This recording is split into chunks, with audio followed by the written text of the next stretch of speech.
we're going to kick off by connecting Claude directly to Monday.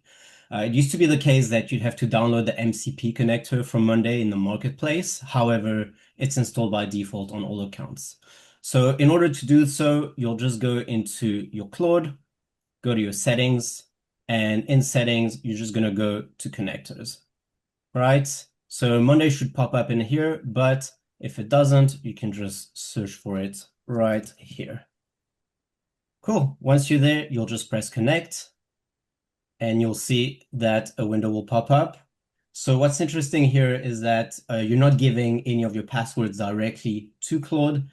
You're just asking Monday, am I allowed to connect to this account? In this case, I'm going to click authorize. Perfect. And then you'll see that it'll take me right back to Claude, right? And that's the same for any of the other apps you may want to connect. As you can see, in my case, I've got Google, I've got my calendar, my Slack. We use Zoom quite a lot as well, which is really useful for pulling transcripts, right? So we're going to do the same thing here. There we go. And we can see that Zoom is connected.